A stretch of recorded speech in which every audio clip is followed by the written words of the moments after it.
Hello friends, मैं आपका दोस्त डॉक्टर सुनील कुमार और आप देख रहे हैं doctor Kumar education clinic. I am a consulting physician and the metabolic specialist and I am working as a physician last 15 year.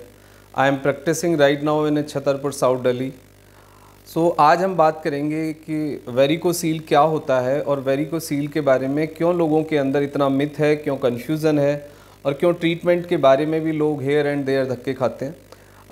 बहुत सारे पेशेंट हमारे क्लिनिक में प्रेजेंट करते हैं अपने सिम्टम्स को।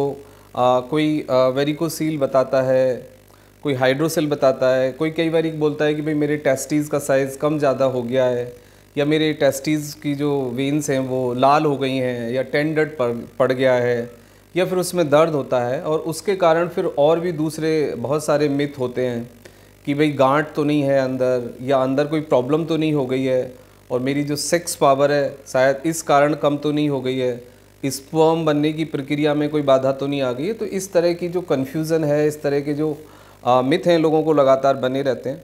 तो सबसे पहले मैं आपको एक बात क्लियर कर देता हूँ कि वेरिकोसील का जो प्रॉब्लम है वो एक मेडिकल प्रॉब्लम है और उसको मेडिकल फिजिशियन के द्वारा ही ट्रीट किया जाएगा।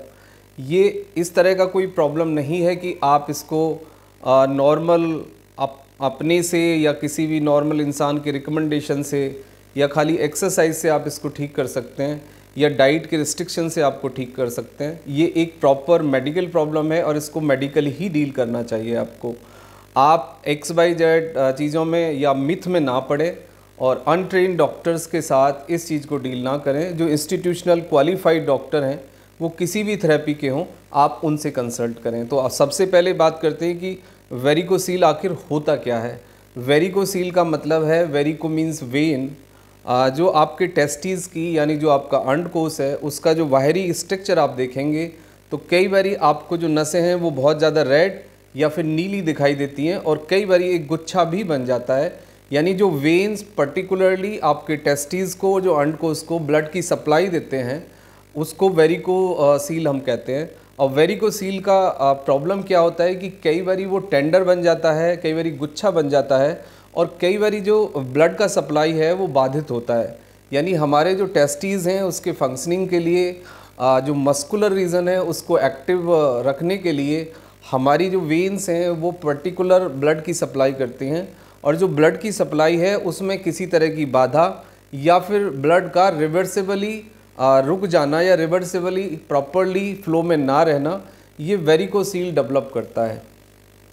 इसका कोई मेडिकल प्रॉपर रीज़न तो नहीं आज तक मेडिकल साइंस को मिला है, लेकिन कुछ जेनेटिकल रीज़न हो सकते हैं, या बहुत ज़्यादा वेट लिफ्ट करना एक रीज़न हो सकता है, या साइकिलिंग करना, या फिर आपका जो अंडरवियर है वो प्रॉपर अंडरवियर का ना पहनना, कई बार ये कारण देखा जाता है। कुछ लोगों में ये बात सामने आई है कि बहुत सारे डॉक्टर्स या बहुत सारे लोगों को एक डाउट कन्फ्यूजन बना रहता है कि बहुत ज़्यादा मैस्टरबेट करने से वेरिकोसील डेवलप होता है, यानी कि वेन कमज़ोर हो जाती हैं या वेन्स के अंदर टेंडर बनता है या स्वेलिंग आता है। बट मेडिकली क्लिनिकली ऐसी कोई रिसर्च अभी तक भी हमारे सामने नहीं आई है, लेकिन फिर भी excessive masturbation can lead the problem. वो आपकी वेन्स में टेंडर डेवलप कर सकता है, वेन्स के अंदर स्वेलिंग पैदा कर सकता है।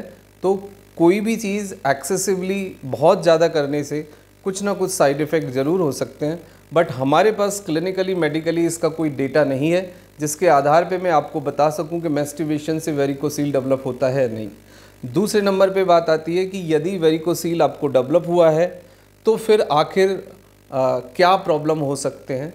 टेस्टीज़ का जो फंक्शनिंग है वो प्रभावित हो सकता है, और हमारी जो टेस्टीज़ हैं यानी जो अंडकोश है उसका काम होता है स्पर्म का प्रोडक्शन, और टेस्टीज़ का जो टेम्परेचर है वो बॉडी के टेम्परेचर से थोड़ा सा लो रहता है।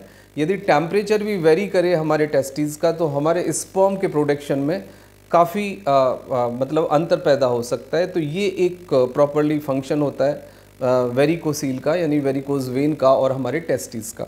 इसके बाद आती है कि जो एबनॉर्मलिटी है वो क्या हो सकती है। एबनॉर्मलिटीज़ में आपको टेंडर बन सकता है, आपको गुच्छा बन सकता है, आपको गांठ बन सकती है, आपको वेन्स नीली हो सकती हैं, आपको दर्द हो सकता है, और आपको लगातार स्वेलिंग बनी रहेगी, और एक टेस्टीज़ आपका एबनॉर्मल होगा in looking presentation, physical presentation में।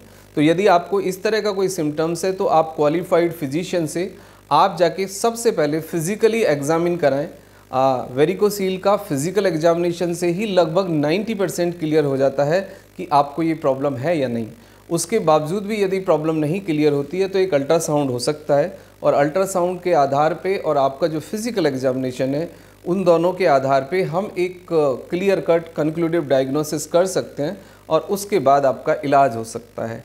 वेरिकोसील्स कुछ जेनेटिक इन्वॉल्वमेंट भी होता है इसमें, ख़ानदानी ये कह सकते हैं, और इसका 90% केसेस में एक नॉर्मल फिजिशियन के लेवल पे ही इलाज संभव है और इसका कम्प्लीटली मेडिकल ट्रीटमेंट किया जाता है और ये कम्प्लीटली ठीक भी हो जाता है।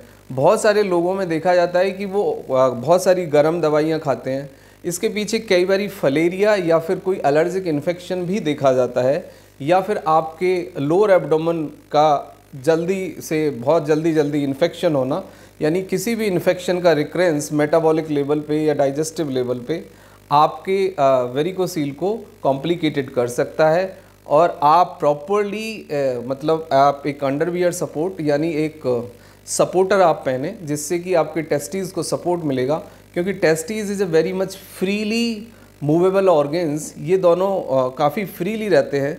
उसका प्रेशर से दबना या बहुत ज़्यादा वेट लोड करना आपके लिए हार्मफुल हो सकता है। यदि आप जिम करते हैं, एक्सरसाइज करते हैं, तो प्रॉपर अंडरवियर पहने, प्रॉपर सपोर्टर्स आप पहने, जिससे कि आपको एक सपोर्ट मिलेगी। ट्रीटमेंट से ये बिल्कुल ठीक हो जाता है। और प्रिवेंशन में यही है कि यदि आप साइकिलिंग करते हैं, यदि आप जिम करते हैं, यदि आप बहुत ज़्यादा सीढ़ियाँ चढ़ते हैं, बहुत लंबे समय तक यदि आप बैठे रहते हैं, तो बहुत ज़्यादा टाइट जीन्स का पहनना या बहुत ज़्यादा सीढ़ियाँ चढ़ना, वेट लिफ्टिंग करना, साइकिलिंग करना, इससे ये सेंसिटिव हो सकता है। तो इसके लिए आवश्यक है कि आप एक सपोर्टर पहने और आप प्रॉपरली फिट अंडरगारमेंट्स का यूज़ करें, जिससे कि उसको सपोर्ट मिलेगी। बट मेक श्योर करें कि इसको आप XYZ लेवल से या अनट्रेन्ड डॉक्टर से या दूसरी तरीक़ों से ठीक करने की कोशिश ना करें, otherwise that will be more complicated. ये एक मेडिकल समस्या है, इसको मेडिकली ट्रीट किया जाएगा और ये कम्प्लीटली ठीक भी हो जाता है। Thank you very much and take care yourself.